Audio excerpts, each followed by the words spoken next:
मानी जाती है। तो अब जो उच्च न्यायालय के अंदर अवमानना तब नहीं मानी जाती है, एक साइड मैंने कहा कि सिविल के अंदर प्रकाशित करते हैं या जो भी कुछ करते हैं तो उसको अवमानना नहीं मानते, लेकिन नेक्स्ट अभी मैं कह रही हूँ मानते हैं, एंड नेक्स्ट अभी मैं कह रही हूँ नहीं मानते हैं। तो ये नहीं मानते हैं कब नहीं मानते हैं, जब कोई प्रकाशित या रिपोर्ट की जाती है वो सद्भावनापूर्ण की जाती है, मीन्स की कोर्ट ने कोई ऑर्डर दिया है, रिट में कोई ऑर्डर दिया है, निर्देश दिया है, इंस्ट्रक्शन दिया है या डिक्री दी है, जो भी कुछ दिया है उसको किसी न्यूज़पेपर वाले ने, कोई मीडिया वाले ने, कोई न्यूज रिपोर्टर ने उसकी न्यूज दी कि फला कोर्ट ने या फला हाई कोर्ट ने, सुप्रीम कोर्ट ने और ये ऑर्डर दिया है, और वो उसको छापता है, प्रकाशित करता है या सारी चीजें करता है, तो उसको अवमानना नहीं मानेंगे क्योंकि वह सद्भावनापूर्ण कर रहा है। नेक्स्ट चीज कि वो इसलिए कर रहा है कि जनता उस चीज से अवेयर रहे, तो इसको अवमानना नहीं मानेंगे। नेक्स्ट चीज, जब कोई उस ऑर्डर की, रिट की या किसी भी चीज की न्यायिक कार्यवाही की कोई आलोचना करता है, आलोचना जैसे कि राम मंदिर के बारे में कोई सुप्रीम कोर्ट ने ऑर्डर दिया, साहब ये ऑर्डर है, और उसके बारे में न्यूज़पेपर ने अपने अपने तरीके से, सारे न्यूज़पेपर ने या फिर न्यूज जो रिपोर्टर्स होते हैं टीवी में, आज तक या जो भी है, उन सब ने अपनी अपनी न्यूज चलाई कि ये सही है, ये गलत है, उसको अपने अपने तरीके से उसकी आलोचना की है।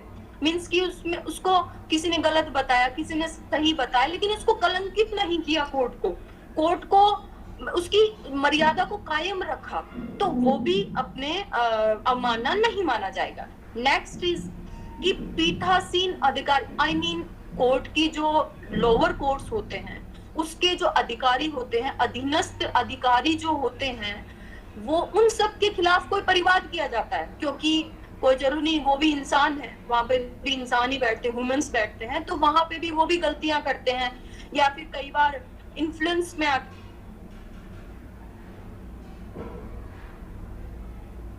चक्कर में उनके खिलाफ भी परिवाद होता है, कार्रवाइयां होती हैं और किया जा सकता है, तो उसको भी अवमानना नहीं मानेंगे। कब तक? अगर वो सच्चे किए गए हों, अगर इसमें झूठ किया गया है, कोई परिवाद झूठा किया जाता है, तो फिर ये अवमानना मानी जाती है कोर्ट की, क्योंकि किसी भी जुडिशियल ऑफिसर के ऊपर आप अनैतिक कार्य का या फिर अनैतिक कोई भी बात नहीं बोल सकते, कोई भी परिवाद नहीं कर सकते, तो आपके पास ठोस सबूत होने चाहिए उस चीज के लिए।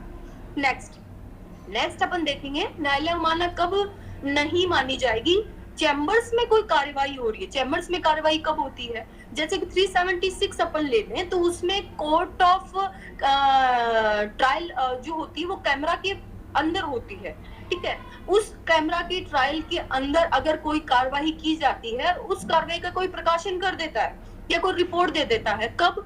जबकि कोर्ट ने उसको प्रकाशित या रिपोर्ट देने के लिए मना ना किया गया हो, क्योंकि कुछ मामले ऐसे होते हैं जिसमें कि नाम नहीं बताया जाता या जगह नहीं बताई जाती या फिर उसकी पहचान नहीं बताई जा सकती, उसका ऑर्डर दिया जाता है कि ये नहीं बताया जाएगा, और वही चीज बिना नाम के, निर्भया केस में आप देखें दिल्ली की लड़की का सही नाम नहीं बताया गया था और वो यही है, और अगर उसमें सही नाम बताया जाता, रिपोर्ट न्यूज़पेपर में छापा जाता या वीडियो कॉन्फ्रेंसिंग जो न्यूज है उसमें बताया जाता, तो फिर वो न्यायालय की अवमानना मानी जाती, क्योंकि उसको रोका गया था कोर्ट के द्वारा कि इसको नहीं बताया जाएगा।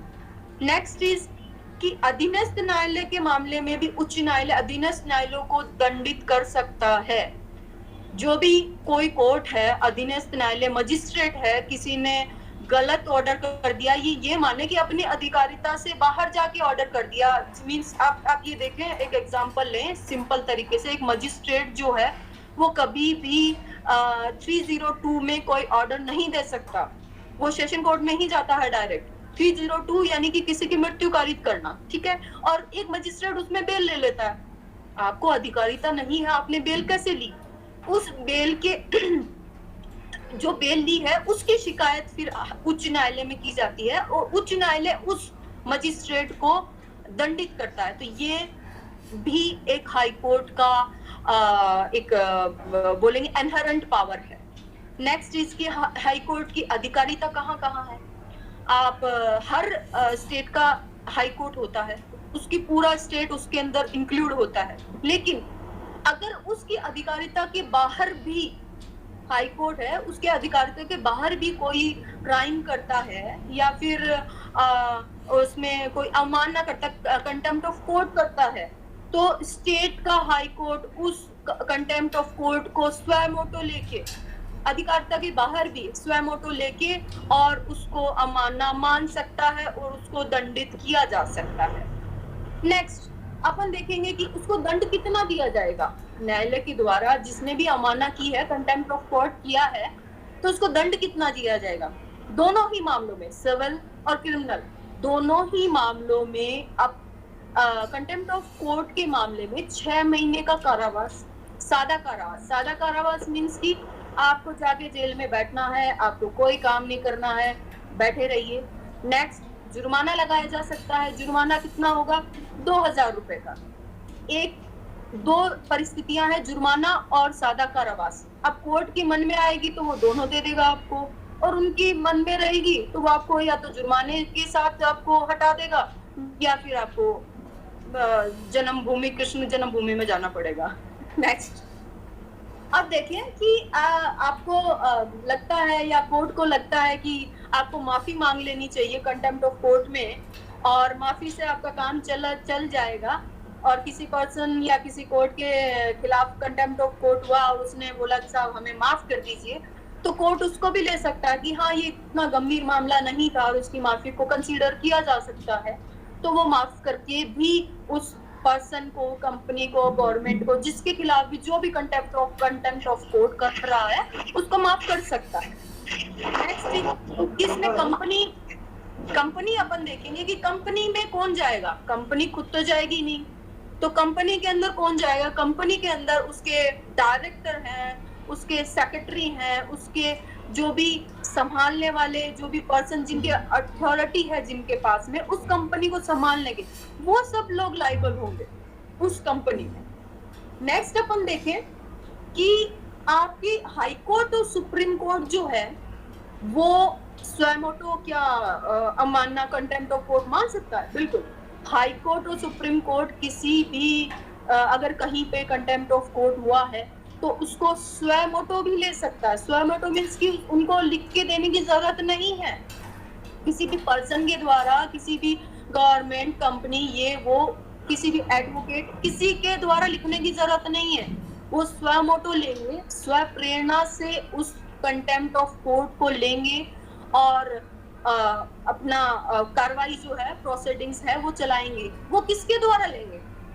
जैसे कि हाई कोर्ट में आप जाए, महाधिवक्ता होते हैं, पीपीज होते हैं, सिविल पीपी होते हैं, क्रिमिनल पीपीज जो होते हैं, जीसी होते हैं, जीडे होते हैं। मींस की केंद्र सरकार के द्वारा जो भी अपॉइंट किए जाते हैं एडवोकेट्स, या फिर राज्य सरकार के द्वारा जो भी एडवोकेट्स अपॉइंट किए जा सकते हैं, या फिर अटॉर्नी ऑफ जनरल होता है, या जो भी हाई कोर्ट, सुप्रीम कोर्ट, इन सब जो एडवोकेट्स हैं या फिर एक अथॉरिटी मानी जाती है, उस अथॉरिटी के द्वारा उस परिवाद को ले सकता है और उस प्रक्रिया को उसी प्रकार से चलाएगा जिस प्रकार से एक नॉर्मल पर्सन के द्वारा दी हुई जो भी परिवाद है उसके द्वारा जिस तरीके से वो चलाया गया था, उसी प्रक्रिया से उसको प्रोसीडिंग्स चलाएगा, उसी प्रकार से उसकी सारी प्रोसीडिंग्स होगी और उसको दंड दिया जाएगा।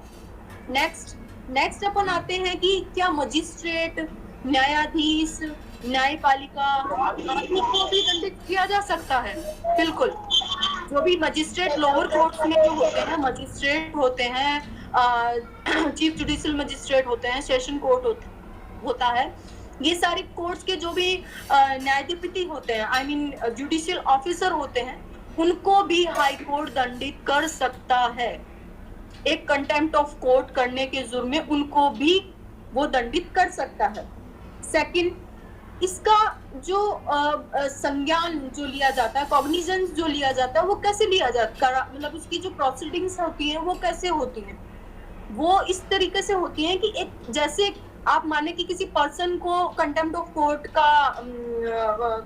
कोर्ट किया है उसने, तो कोर्ट उसको व्यक्तिगत रूप से सूचित करेगी, उसको नोटिस देगी बाकायदा कि आपने फला दिन फला जगह पे कंटेम्प्ट ऑफ कोर्ट फला कोर्ट के अंदर किया है, ये सूचना करेगी, उसको बुलाएगी, उसका भी रिप्लाई लेगी, उसको वो प्रति देगी जिसमें उसके खिलाफ प्रतिवाद हुआ है, उसके खिलाफ उसके अगेंस्ट में उसको रिप्लाई भी लेगी। रिप्लाई लेने के बाद में उसकी सुनेगी, सुनने के बाद में ही कोर्ट उसको जो भी सजा देनी है या नहीं देनी है, न्याय संगत जो होगा वो कोर्ट करेगी।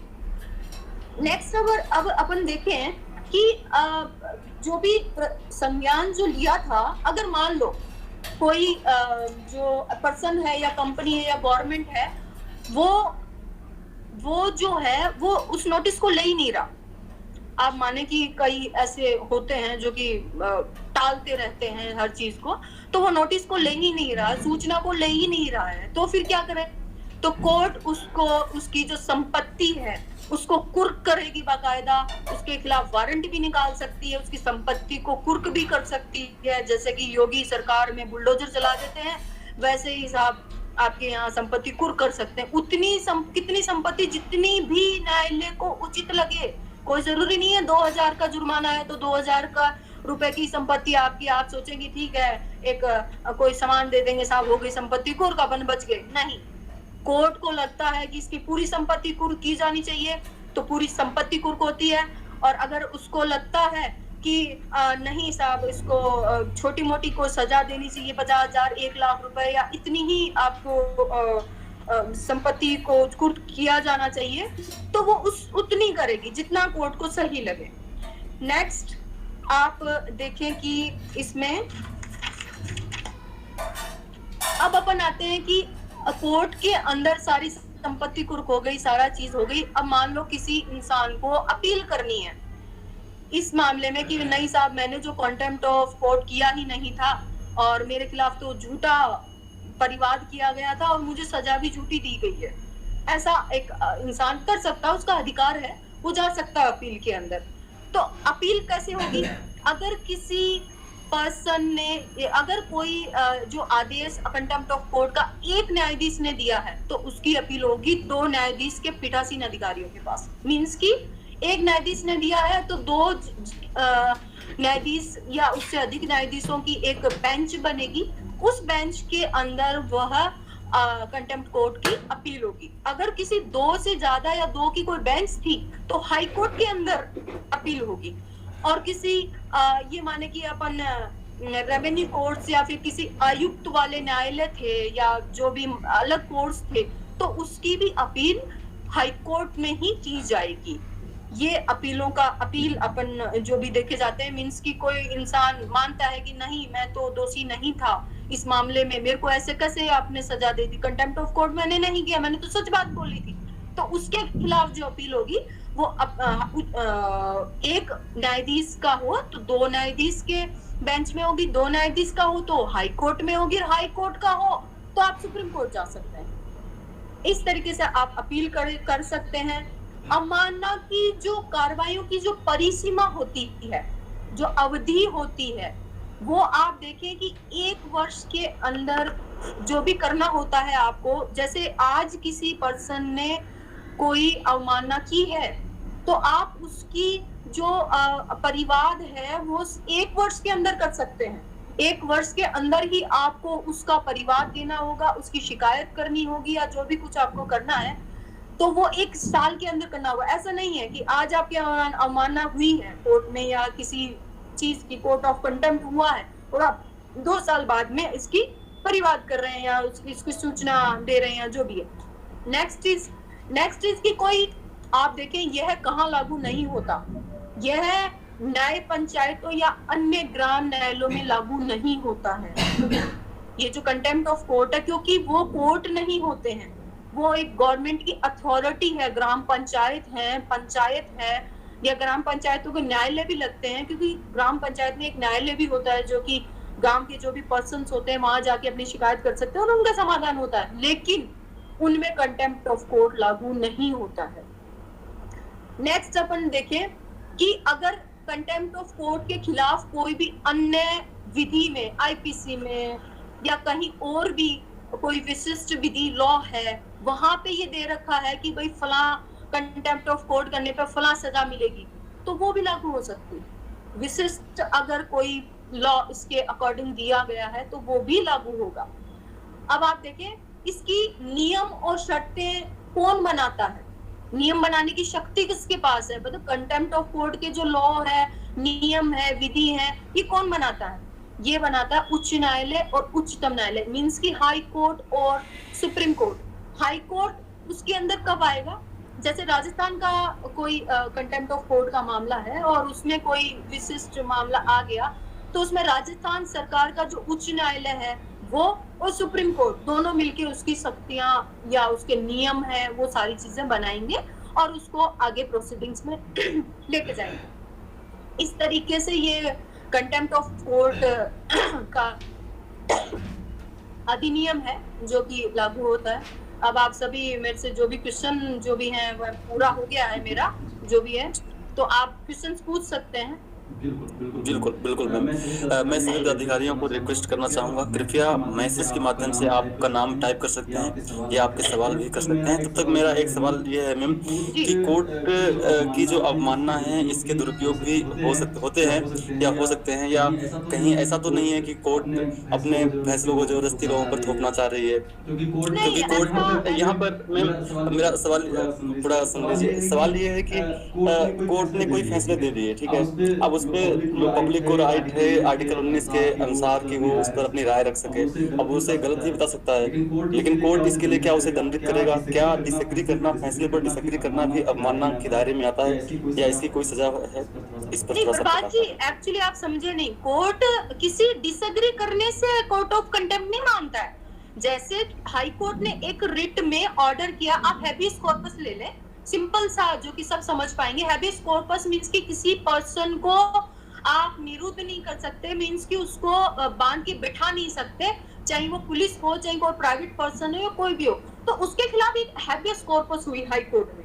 अब हाई कोर्ट बोलता है कि साहब एक पति गया अपनी पत्नी के लिए कि मेरी पत्नी को उसके माँ बाप ने जबरदस्ती बिठा रखा है और वो भेज नहीं रहे हैं, ये हैबियस कॉर्पस लगा दी साहब। अब हाई कोर्ट ऑर्डर देता है कि उनके माँ बाप को कि उस पत्नी को लाया जाए और उसकी पति के पास भेजा जाए और उस लड़की की रजामंदी भी पूछी जाएगी बाकायदा कि आप जाना चाहती हैं या नहीं जाना चाहती। उस लड़की ने कह दिया हाँ मैं जाना चाहती हूँ। तो उस कोर्ट में जो माँ बाप हैं उन पे वो कंटेम्प्ट ऑफ कोर्ट कब लागू होगा? वो अगर डिसएग्री होते हैं उस चीज से कि नहीं हम नहीं भेजेंगे, तो उसके ऊपर जो कोर्ट है उसमें अपील कीजिए। लेकिन वो ये नहीं, कंटेम्प्ट ऑफ कोर्ट कब होता है? तब होता है जब वो बिल्कुल मानते ही नहीं है। मैं पूरा बता देती हूँ। आप मानते नहीं हो मींस की ना तो उस लड़की को लाते हो कोर्ट के अंदर जबकि ऑर्डर दिया जा चुका है और ना ही उसको प्रेजेंट करते हो, तो वो अलग चीज होगी। This is the contempt of court. लेकिन अगर नहीं मान रहे हो, डिसएग्री हो, मान ली बात आपकी, बहुत अच्छी बात है, आपका राइट है, तो आप जाइए ना, डिविजनल कोर्ट में जाइए, आप सुप्रीम कोर्ट में जाइए, आपके पास कई जगह है, तो आप डिसएग्री करने के लिए अपील कर सकते हैं। जी मैम, इसमें एक समस्या यहाँ पर आती है, जैसे एक आम नागरिक है, मैं उसे कैसे समझाऊं? क्योंकि अगर वो अवमानना है, कोई फैसले का अवमानना हो रहा है या वो डिसएग्री कर रहा है या उसे लगता है कि गलत है, तो वो सुप्रीम कोर्ट ही जाएगा। सुप्रीम कोर्ट अपने फैसले पर पुनर्विचार तो कर सकता है, लेकिन कई ऐसे मामले हैं, जैसे उदाहरण के लिए देश में करोड़ों केस पेंडिंग है। अब ये इसके बारे में बताया जाता है कि हाई कोर्ट में जज की कमी है, जज की कमी या जो रिक्तियां होती है उसके भरने का राइट भी कोर्ट के पास ही होता है। कोर्ट स्वतंत्र है, वो अन्य कई प्रकार के जजों को भर्ती कर सकता है, फिर भी वो नहीं करता है। तो अब एक आम नागरिक अगर इसको क्रिटिसाइज करना चाहे कि कोर्ट जानबूझ के मामलों को पेंडिंग करने के लिए या जो भी इसके पीछे जो भी प्रॉब्लम है, ये कोर्ट जानबूझ के ऐसी चीजें करता है, वो जानबूझ के अन्य जो रिक्त पद हैं उनकी भर्ती नहीं करता, या जिनकी जरूरत है जितने जजों की उसकी भर्ती नहीं करता। इसके कारण देश में करोड़ों केसेस पेंडिंग है। पहला। दूसरा है कि जो गरीब व्यक्ति है वो सुप्रीम कोर्ट तक अपनी बात पहुंचा ही नहीं सकता। आर्टिकल 39 तो है संविधान में, लेकिन उसका पालन कितना होता है हम सभी जानते हैं। तो अब इसको लेकर किसी व्यक्ति ने अगर कोर्ट को क्रिटिसाइज किया तो कोर्ट का अगर मूड होगा या जज का मन होगा कि ये व्यक्ति ने कंटेम्प्ट ऑफ कोर्ट किया है तो उसे जेल भी डाल सकता है, या चाहे तो नहीं भी डाल सकता। तो यहाँ पर कोर्ट ही डिसाइड करता है कि कंटेम्प्ट ऑफ कोर्ट है या फ्रीडम ऑफ स्पीच है। तो क्या आपको ये नहीं लगता कि कहीं ना कहीं इसमें कुछ परिवर्तन भी होना चाहिए? कहीं ना कहीं ये सुप्रीमेसी वाली बात है कि कोर्ट ने बोला है तो उसे मानना ही पड़ेगा। देखिए प्रभात जी को कोई भी क्रिटिसाइज अगर कोई कर रहा है, कोई भी पर्सन, कोई न्यूज़पेपर, कोई रिपोर्टर या कोई भी, कभी भी किसी कोर्ट ने आज तक मेरी नजर में अभी तक इन दिनों में ऐसी कोई सजा नहीं दी है। बहुत सारी आप देखें डेली बिल्कुल, बिल्कुल। मैं इसी प्रकरण पे मैंने नज़र रखी हुई है। प्रशांत भूषण के ऊपर ऐसा था, लेकिन कोर्ट ने कहा कि ₹1 देकर छूट जाओ। तो जो भी है, अब एक दूसरा एक बहुत लेटेस्ट अभी करंट का इश्यू है, अजीत भारती के ऊपर केस हुआ है। आप जानते होंगे, एक पत्रकार हैं, उन्होंने क्रिटिसाइज़ किया है इन्हीं मुद्दों को लेकर कि कोर्ट में जो अमीर लोग होते हैं, उनका ही केस सुना जाता है। अगर आप अमीर हैं और आप केस हार गए, तो फिर ये बेइज्जती की बात है। आप गरीब ही व्यक्ति केस हारता है, ये कई मामलों में देखा गया। अगर आप सलमान खान हैं, तो आपको आप किसी की हत्या कर देते हैं, तो भी आपको बेल मिल जाती है, लेकिन गरीब व्यक्ति के साथ न्याय नहीं मिल पाता। तो इसी को लेकर उन्होंने क्रिटिसाइज़ किया, उनके ऊपर कंटेम्प्ट ऑफ कोर्ट का केस दर्ज कर लिया गया है। तो इसी को लेकर मैंने आपको सवाल जी।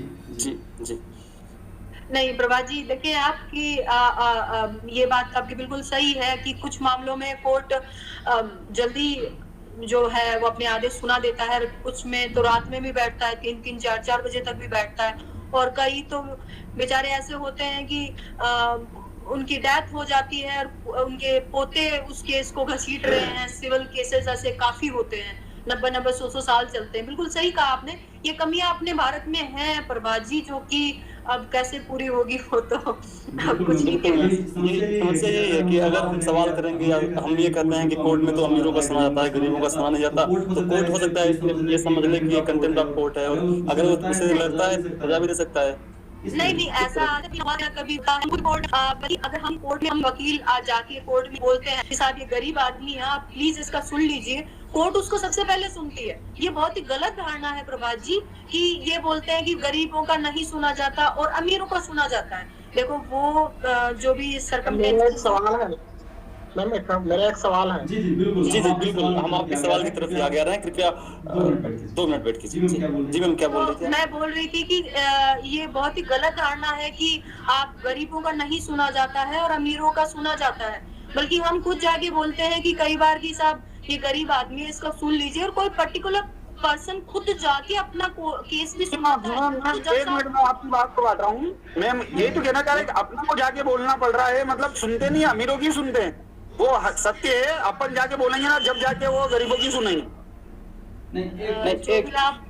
आप जो भी बोल रहे हैं तो उनको कैसे पता लगेगा कि वो गरीब है कि अमीर है? हमें ही तो बोलना पड़ेगा या फिर खुद पार्टी को बोलना पड़ेगा?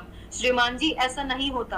कोर्ट है, पार्टी तो बोलती है, पार्टी जो जाता है, जो आपके लिए गरीब रहता है और जो अमीर रहता है, अमीर को तो पैसे देके पता चल जाता है अमीर है, लेकिन गरीब होता है ना, वो बोलता है। वहाँ पे चेक नहीं फाड़े जाते ओम प्रकाश जी कि ये मैं अमीर हूँ और ये गरीब है। वहाँ पे बताया जाता है कि मैं गरीब हूँ, वो अमीर है। अदर मेंबर के क्वेश्चन लीजिए। बिल्कुल, मैं आगे अगला सवाल रणजीत सिंह तोमर जी से करना चाहेंगे। रणजीत सिंह तोमर जी, आपका जो सवाल है कृपया माइक ऑन करके पूछ सकते हैं। मैम नमस्कार, मैं रणजीत सिंह तोमर नरसिंहपुर डिस्ट्रिक्ट से बोल रहा हूँ। मैम, जैसा आपने बताया कि छोटे कोर्टों के फैसले को बड़े कोर्ट संज्ञान में लेते हैं अगर वो कंटेम्प्ट ऑफ कोर्ट रहता है या ऐसा उन्हें महसूस होता है, ठीक है जी। अभी वर्तमान में करेंट में चल रहा है जो अमरावती के सांसद के ऊपर राजद्रोह का केस लगाया गया है हनुमान चालीसा पढ़ने पे, शायद आपने भी न्यूज में सुना होगा। जी। तो ये तो न्यायालय ने ही उन्हें 14 दिन की न्यायिक हिरासत में पहुंचाया होगा जी। तो उन्होंने राजद्रोह का केस किस बेस पे लगा दिया? क्योंकि ये किसी के घर के सामने हनुमान चालीसा पढ़ना तो राजद्रोह, मतलब देश के खिलाफ किसी प्रकार का राजद्रोह नहीं किया उन्होंने। अपन अभी वर्तमान में रमजान का महीना चल रहा है, हमारे मुस्लिम भाई लोग जहां उनकी नमाज का टाइम हो जाता है वो उसी जगह पे अपनी नमाज पढ़ने लगते हैं। अगर किसी व्यक्ति ने किसी के घर के सामने हनुमान चालीसा पढ़ने का बोल दिया तो इसमें राजद्रोह कैसे लग जाएगा? अगर इस विषय को उच्च न्यायालय अपने संज्ञान में लेता है और निम्न मतलब निचली कोर्ट को पनिशमेंट देता है, तो इस पनिशमेंट के एवज में पीड़ित व्यक्ति को क्या किसी प्रकार का हर्जाना प्राप्त होता है या सिर्फ जुर्माने से ही कार्रवाई की जाएगी?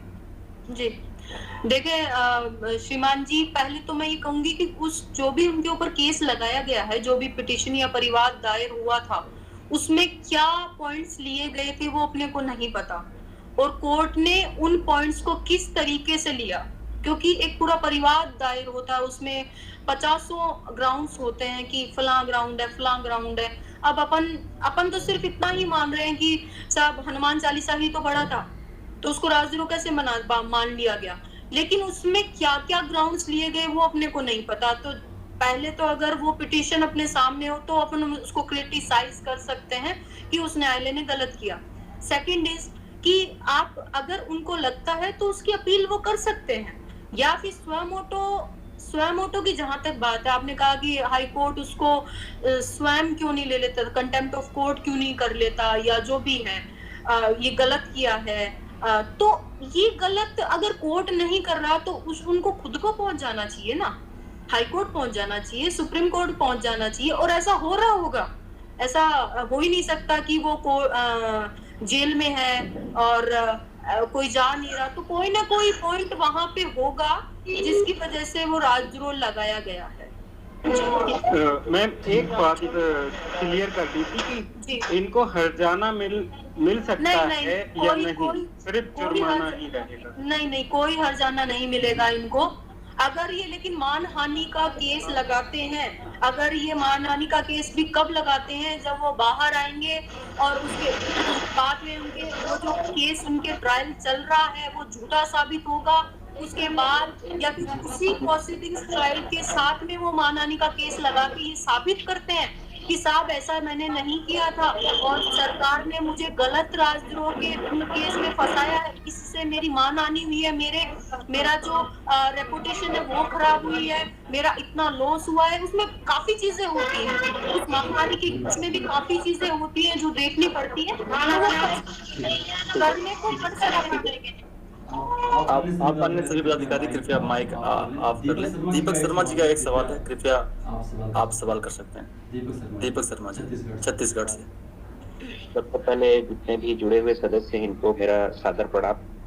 और मेरा एक सवाल ये है कि जैसे यदि कोई व्यक्ति कोर्ट है ऊपर केस चल रहा है और जिन्होंने केस लगाया है वो पीड़ित व्यक्ति को अगर सजा हो जाती है तो जिसपे मुकदमा चल रहा है तो वो चलते ही ये अगर कोर्ट में धमकी देते सामने वाले पक्ष को कि तुमने मेरे पे केस दर्ज किया है, मैं तुम्हें देख लूंगा, तो क्या कोर्ट की अवमानना होती है?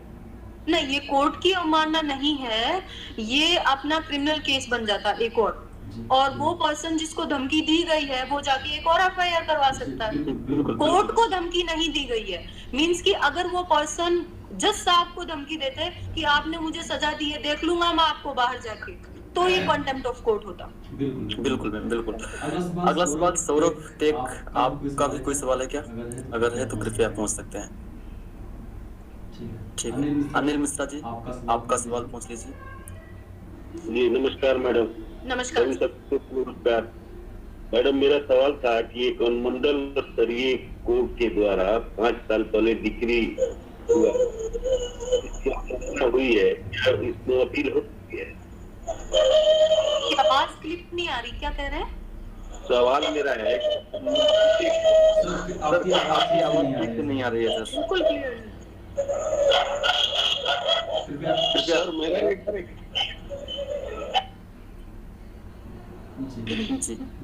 जी कृपया सर मेरा एक बहुत बड़ा सवाल है, कल का घटना है।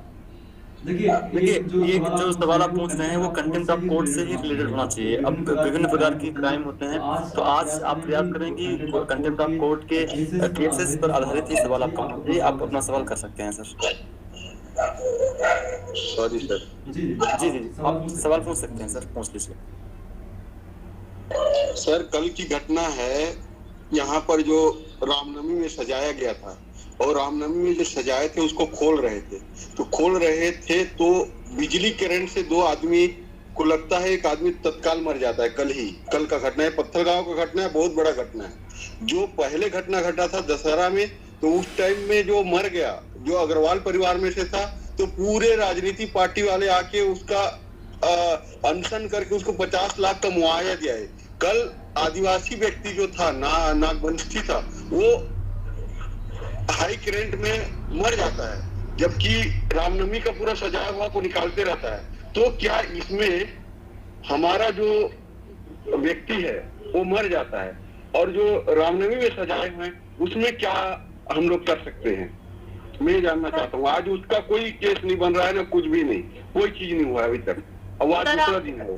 आप उसके अंदर विद्युत प्रसारण निगम, हमारे यहाँ JBVNL है, आपके यहाँ कौन सा बोर्ड लगता है, जो भी इलेक्ट्रिसिटी बोर्ड जो भी है, उसके खिलाफ आप केस कर सकते हैं। मैम जी, आप मैम मेरा रिक्वेस्ट ये है, इस पर आप ये मतलब ये तरह से प्रकाश डालिए कि एक ही तरह के दो मतलब जैसे घटनाएं होती हैं, दो व्यक्ति की मौत हुई, एक जगह 50 लाख का मुआवजा मिल गया, दूसरी जगह कोई मुआवजा नहीं मिला, जबकि मौत एक तरह से एक ही जैसे हुई है। तो इस मामले में क्या हो? मैं वही बता रही हूँ। फर्स्ट वाले में तो क्या है कि देखो, राजनीतिक तरीके से दबाव बना के उन्होंने 50 लाख का मुआवजा गवर्नमेंट से ले लिया, ठीक है।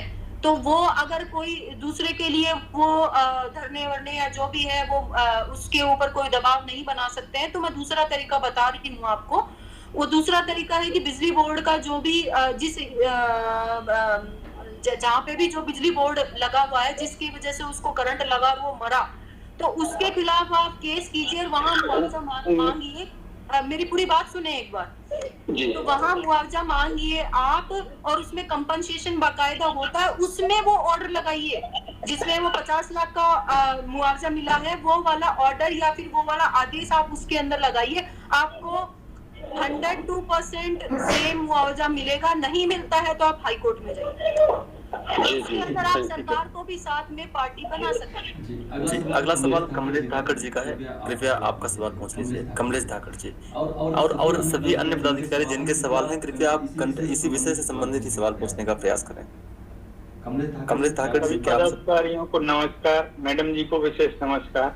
नमस्कार। नमस्ते मैडम। मेरा एक सिंपल सा सवाल था कि FIR को चैलेंज करने के लिए सिंपल प्रोसेस कुछ होता है क्या? जैसे किसी के अगेंस्ट किसी ने गलत FIR कर दी है, तो प्लीज सिंपल प्रोसेस कुछ है तो बिल्कुल। हाई कोर्ट में सर, हाई कोर्ट के अंदर 482 लगता है, और 482 के अंदर आप FIR क्वेसिंग के लिए मींस की एक जो FIR, इसका मतलब है कि ये FIR जो है वो झूठी लगाई गई है और उसको खारिज की जाए, तो FIR क्वेसिंग के लिए आप 482 यूज कर सकते हैं।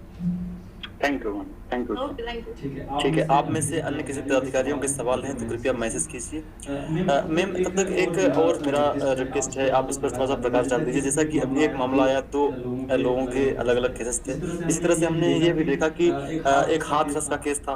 हाथरस का केस, उसी के पैरेलल में राजस्थान के अलवर में एक केस था, रेप केस थे दोनों। एक में पीड़िता को लाखों रुपए का, 50 लाख या जितने भी लाख रुपए का मुआवजा मिलता है। दूसरे केस में हल्ला नहीं होता, तो उसमें कोई उसे मुआवजा नहीं मिलता, छोटे मोटे जो मुआवजे मिलते हैं वो मिल जाते हैं। तो मैम, क्या इसमें कोर्ट कुछ कर सकता है या कोर्ट को कुछ करना चाहिए? जब दो लोगों से सेम अपराध हुआ है, तो अगर मुआवजा उन्हें मिलता है सरकार की तरफ से तो इक्वल मिले, या तो इक्वल नहीं मिलता, ऐसा क्यों होता है मैम? क्या इस पर कुछ आप बताएं? एक्चुअली इक्वल कभी भी किसी भी, चाहे रेप की हो चाहे कोई भी घटना हो, इक्वल आपको कंपनसेशन कभी नहीं मिलेगा।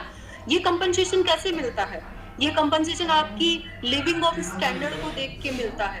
कैसे? जैसे किसी बच्ची का रेप हुआ है, तो और उसके फादर एक मजदूरी करने वाले पर्सन हैं, और उनकी इनकम महीने की 10,000 मान लीजिए आप एग्जाम्पल के तौर पे, तो उनकी रेपुटेशन इतनी खराब हुई है कि वो 5 साल 10 साल किसी को बाहर ही नहीं निकल पा रहे, अपनी मजदूरी नहीं कर पा रहे, या फिर उस जगह पे रह ही नहीं पा रहे, तो उसको उस जगह से हटाने के लिए कितने पैसे लगे, 2-4 साल उनको एक्स्ट्राज में कितने चाहिए, उस बच्ची के मेडिकल में लगे हुए कितने पैसे, मतलब इन सबको इंक्लूड करके एक लमसम अमाउंट दिया जाता है किसी भी पर्सन को या किसी भी लेडी को या उसके घर वालों को, ठीक है।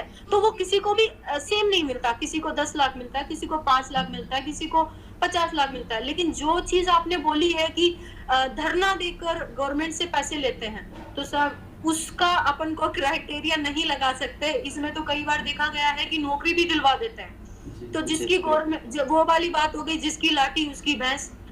अपन इसमें कुछ नहीं कर सकते। गवर्नमेंट हाँ, अपन को नहीं, मेरा ये मानना था कि कोर्ट क्या कुछ कर सकता है। जैसे हमने देखा दोनों केसेस एकदम बिल्कुल एक ही जैसे थे और परिवार भी लगभग एक ही जैसा था, मजबूरी परिवार था। प्रभात जी क्या होता है, ये कंपनसेशन की राशि जो है वो गवर्नमेंट ही देती है ना। कोर्ट ऑर्डर करता है, देती गवर्नमेंट है, लेकिन अब गवर्नमेंट के ऊपर है कि मैंने 50 लाख दे दिए, तो अगर कोर्ट इश्यू भी करेगी तो वो क्यों करेगी? गवर्नमेंट कहेगी हमने तो किसी का भला किया है, आप इसमें रोड़ा अटका रहे हैं। तो ऐसा कभी ना हुआ है, ना मेरे हिसाब से ना होगा। ठीक है। आप में से किसी अन्य पदाधिकारी के पास कोई सवाल है तो कृपया अगले 2 से 4 मिनट के अंदर आप सवाल कर सकते हैं। इसके पश्चात हम मीटिंग का समापन करेंगे। क्या आप में से किसी पदाधिकारी के पास कोई सवाल है इसी विषय से जुड़े हुए, तो आप पूछ लीजिए।